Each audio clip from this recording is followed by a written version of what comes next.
Scott Adkins' kicks look impossible. His spinning attacks are so fast and precise that it's hard to believe they're choreographed. After more than 30 years dedicated to martial arts, one thing has become clear, something very few people truly understand. Nobody fights like Scott Adkins.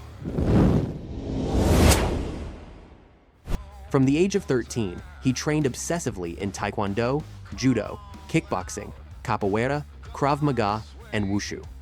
Later, he expanded his arsenal with disciplines such as MMA, Muay Thai, Ninjutsu, and Brazilian Jiu-Jitsu.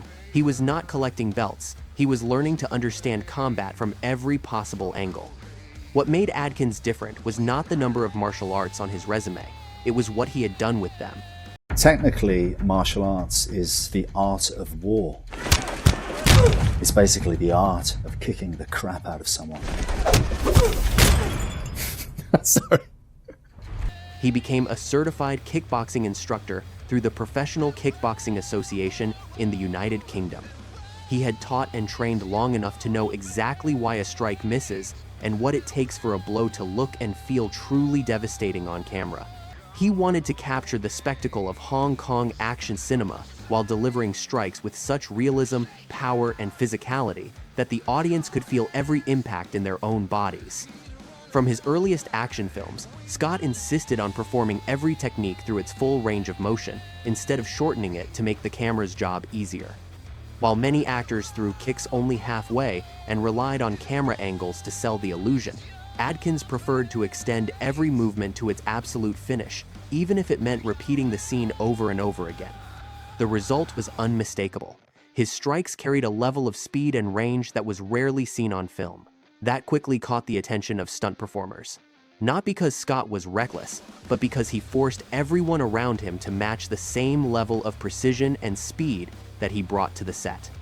A delay of just a fraction of a second was enough to catch a kick where it was never supposed to land.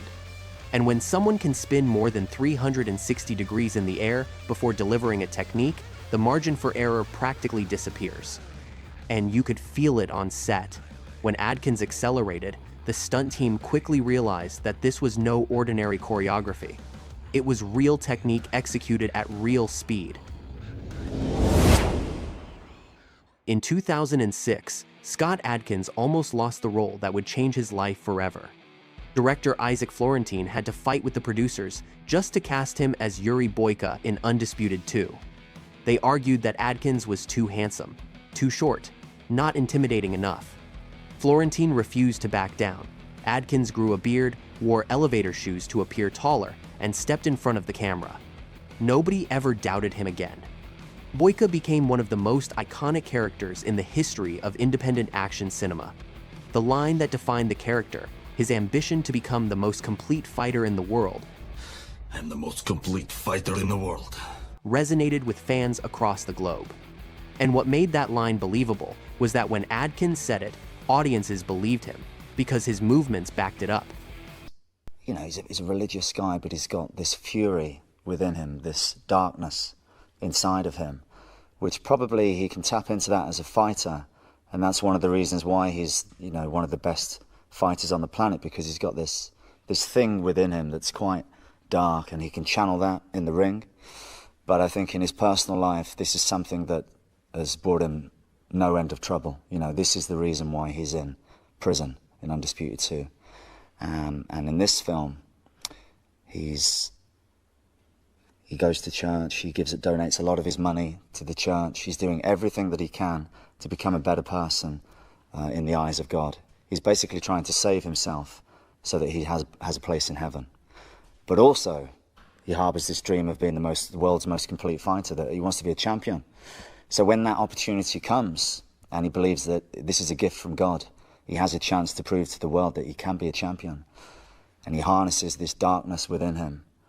It actually gets him in trouble again. The spinning kicks, the acrobatic jumps, the blistering speed of his combinations.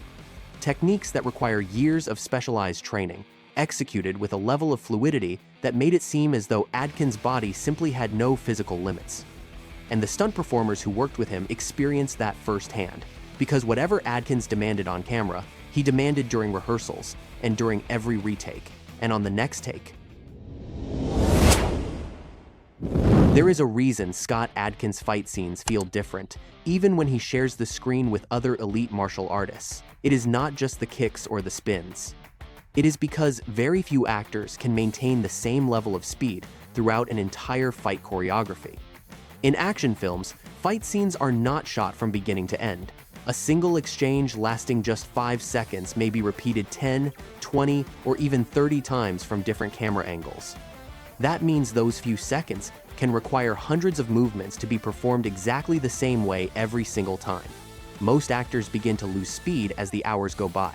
Scott Adkins did exactly the opposite. People who have worked with him say his conditioning allowed him to repeat scenes over and over without losing any explosiveness. His kicks reached the same height, his spins maintained the same speed, and his accuracy barely declined even after a full day of filming. For the stunt performers, that meant they could not relax for even a second. If Scott was still attacking at 100% on take number 20, they had to match him. That intensity became especially clear in films such as Ninja, Boyka, Undisputed, Accident Man, and One Shot.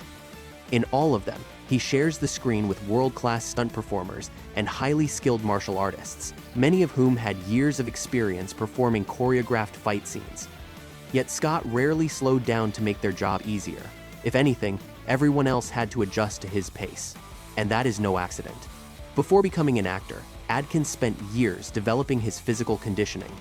His training was not focused solely on looking impressive in front of a camera. It was designed to allow him to perform complex techniques over and over again without losing precision. That combination of endurance, coordination, and explosiveness became one of his greatest advantages. That is why, when you watch a Scott Adkins fight scene, it feels as though he never stops moving. While most actors need brief pauses between combinations to let the choreography breathe, he seamlessly links kicks, punches, knees, and takedowns with an uncommon level of fluidity.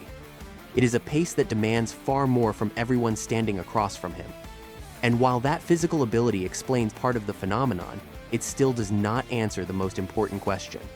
Because speed alone does not make someone a unique fighter.